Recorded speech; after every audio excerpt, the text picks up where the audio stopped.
Does a 6-inch lift kit equal 6 additional inches of ground clearance? Is 6 inches enough? We're about to find that out today. Yo!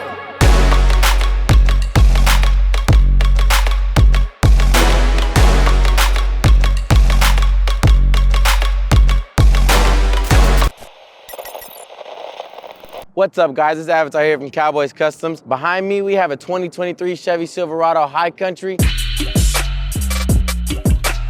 Fresh off the lot with only 60 miles on the dash, straight from the GM plant. And I'll be explaining to you exactly what we did on this build. We have the 22x10 Vossen HF6 in a gloss black with a -18 offset, 35, 12, 50, 22 Toyo RTs, and a RoughCountry 6-inch lift kit. And with this exact setup right here, even at a full lock turn, the wheel does not rub on the inner fender or inner wheel line. So as far as ground clearance goes on this truck, right now with the 6-inch lift, if we measure it, we're sitting at exactly 12 inches. Before, on stock, we were sitting at 6 inches of wheel well space, and that was on the stock wheels.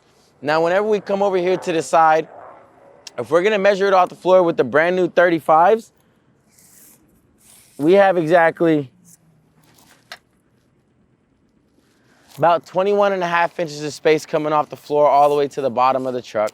And now that is a huge improvement compared to your stock level, so you can go do some light off-roading and enjoy the new truck. This lift kit came with a bigger knuckle, lifted struts, both cross members due to the fact that it is a 4x4, and then the blocks and U-bolts for the rear. And the cool thing about this one is that you can use your stock upper and lower control arms, so you save a little bit of money instead of having to upgrade everything on the suspension. And also, whenever it comes to the tires, like I said, this is a Toyo RT, which stands for rugged terrain. You have AT, which is all terrain, and MT, which is mud terrain. These right here, they're not loud at all. Driving down the street, it's a nice, quiet tire. I know a lot of you guys worry about the big wah, wah, wah, wah, wah, wah, wah. You're not gonna have to worry about that one with these tires. We're nice and smooth, and they wear very evenly.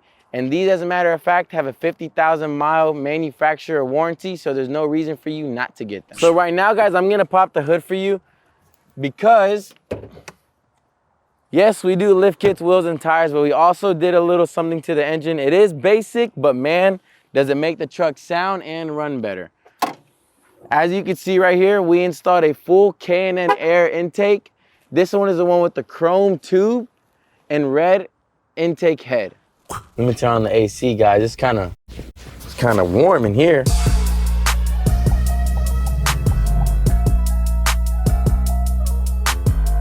Like I said, right now, we're just doing a nice little roll around the neighborhood. We don't want to put too many miles on this truck. We got it with only, I believe, 55, 60 miles. I know you guys had to hear that one right there. That one was real nice. I'm gonna dance, dance, dance with my hands, hands, hands above my head. Oh, by the way, the straightest alignment you'll ever see. Like I said, no rubbing, no cutting, no scrubbing. This is the absolute best setup you could get at its price point. And of course, we can go with cheaper wheels or something like that. But with a 2023, you'll want to treat it like it's a 23, guys. I hope today's videos answered a lot of questions for you guys. So thank you guys for checking out the truck with us. Make sure to like, comment, and subscribe. We'll be back next time.